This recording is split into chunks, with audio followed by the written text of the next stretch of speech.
Hello guys, आज हम start करने जा रहे हैं ग्राफ थ्योरी की सीरीज। और ग्राफ थ्योरी, जैसा कि आप लोगों को पता है कि ये मैथमेटिक्स का एक टॉपिक है। तो आज मैं सिर्फ इंट्रोडक्शन की वीडियो बनाऊंगा और उसके बाद हम डे बाय डे इसकी फर्दर जो वीडियोस हैं उनको तो आज सिर्फ इंट्रोडक्शन की वीडियो है।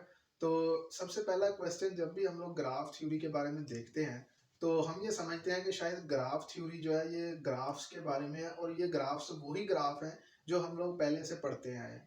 यानी कि ये वो वाले ग्राफ हैं जो हमने एक्स और वाई एक्सिस पर बनाए थे, या फिर एक्स वाई जी पर हमने बनाए थे, ये वो वाले ग्राफ हैं। ऐसा बिल्कुल नहीं है, ये ग्राफ थ्योरी एक्चुअली में कुछ और है, उनसे अलग वाले ये ग्राफ्स होते हैं।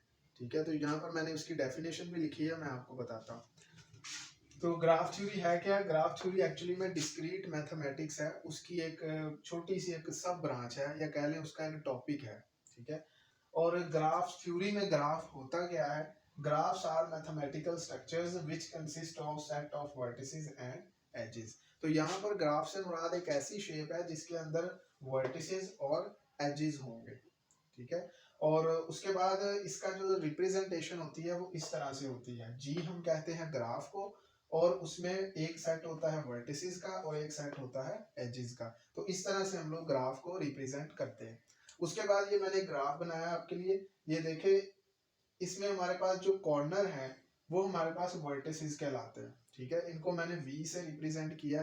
तो ये V1 पहला वर्टेक्स है, ये दूसरा वर्टेक्स है, इसी तरह से ये तीसरा, चौथा और पांचवा। और इन वर्टिसेस को जोड़ने वाली जो लाइनें होती हैं वो हमारे पास एजेस कहलाती हैं। ठीक है, तो इस तरह से E1, E2, E3 ये हमारे पास एजेस हैं। तो ये हमारे पास एक जी ग्राफ है जिसमें वर्टिसेस और एजेस मौजूद है। ठीक है, तो इसके ये जो हमने नेमिंग की है इसकी, इस पर कोई हमारी रिस्ट्रिक्शन नहीं है कि हम इसको V1 से ही रिप्रेजेंट करें ग्राफ के वर्टेक्स को, या एजेस को हम E से ही रिप्रेजेंट करें।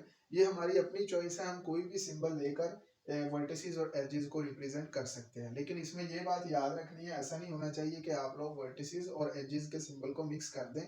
उसमें फिर आपको समझना मुश्किल हो जाएगा कि ये सिंबल वर्टिसेस का है या एजेस का है। ठीक है, तो ये होता है हमारे पास ग्राफ, और ये उसकी हो गई रिप्रेजेंटेशन।